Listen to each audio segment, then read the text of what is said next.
Shalom. Pernahkah saudara mendengar ada orang Kristen yang sengaja tidak mau mengikuti adat istiadat dan budaya dari leluhurnya? Mereka pikir melakukan adat istiadat dianggap dapat mengganggu kerohanian dan terkait dosa okultisme. Sedangkan budaya dari nenek moyang dianggap kuno dan banyak tahayul. Nyatanya manusia tidak bisa lepas dari kebudayaan. Budaya adalah bagian penting dari kehidupan sosial yang membentuk peradaban masyarakat.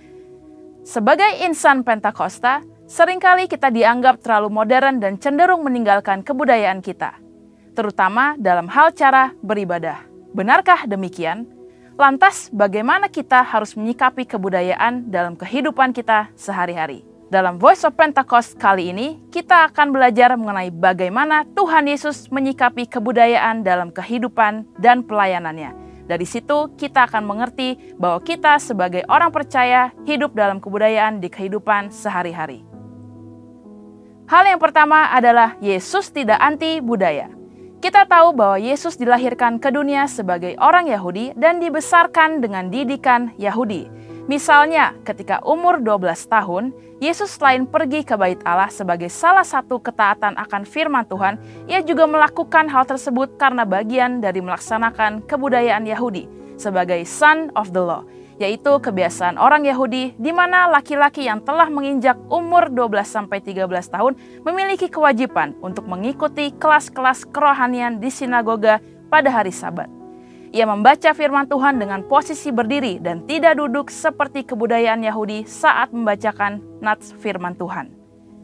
Hal-hal tersebut menunjukkan bahwa kita sebagai orang Kristen tidak perlu menghindari atau anti kepada suatu kebudayaan di mana kita berada. Justru dalam budaya tersebut mungkin terdapat nilai-nilai yang dapat membangun karakter seseorang seperti sopan santun dan bersikap baik di dalam masyarakat. Di sisi lain, orang yang tidak berbudaya dapat dianggap aneh dan sulit untuk diterima dalam suatu komunitas. Hal yang kedua, Tuhan Yesus menggunakan jalur budaya dalam menyampaikan firman Tuhan dan memberitakan Injil. Dalam pengajarannya, seringkali Yesus memakai latar kebudayaan Yahudi. Sebagai contoh, perumpamaan tentang 5 gadis bijak dan 5 gadis bodoh menunjukkan satu setting pernikahan dalam budaya Yahudi. Aplikasi dari ajaran Tuhan Yesus ini mengajarkan supaya orang percaya memiliki sikap berjaga-jaga dalam menanti kedatangan Tuhan sebagai mempelai pria. Hal ini membuat firman Tuhan yang Yesus ajarkan relevan dan lebih mudah dipahami oleh kehidupan kebudayaan Yahudi. Hal ini juga diajarkan oleh Rasul Paulus. Dalam 1 Korintus 9 ayat 19-23 dituliskan bagaimana Paulus ketika bersama dengan orang Yahudi, ia bersikap seperti orang Yahudi. Di sisi lain, di hadapan orang non-Yahudi, ia bersikap atau berbudaya seperti orang bukan Yahudi. Hal ini membuat Rasul Paulus dapat lebih diterima dalam misinya untuk mengabarkan Injil.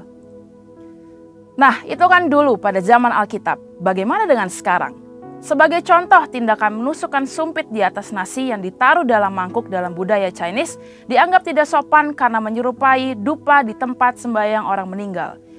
Sekalipun kita tidak percaya bahwa tindakan tersebut dapat mendatangkan kesialan, namun menjaga sikap dan perilaku sesuai budaya akan memudahkan kita untuk diterima dalam masyarakat dan lebih mudah untuk mengabarkan Injil kepada mereka. Bagaimana merayakan perayaan Imlek? Tidak jarang keluarga Chinese Kristen berdebat mengenai pro kontra dalam cara merayakannya, baik ditinjau dari sisi Kristen dan kebudayaan. Contoh-contoh ini menunjukkan kepada kita bahwa sebagai orang Kristen kita perlu mempelajari, mengerti, dan menghargai budaya yang ada tanpa mengorbankan iman percaya kita. Dengan mengikuti proses tersebut, maka iman kita tetap dapat dipraktikkan dengan benar, tetapi sekaligus ramah terhadap budaya di mana kita berada.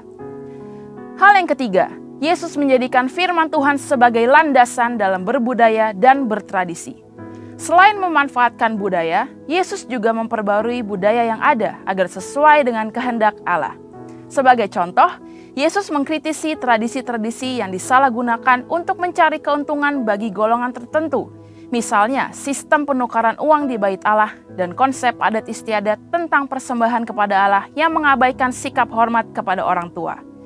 Yesus menegur orang Farisi dan ahli Taurat yang mengajarkan adat istiadat buatan manusia namun mengabaikan perintah Allah.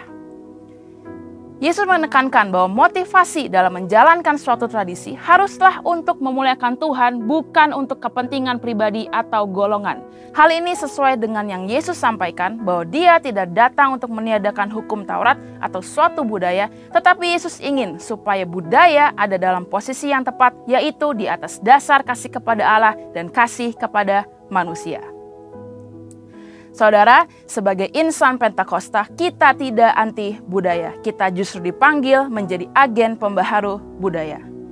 Untuk penjelasan lebih lengkap dari tim teologi kami, silakan buka link yang ada di atas atau scan QR code yang tersedia. Tuhan Yesus memberkati.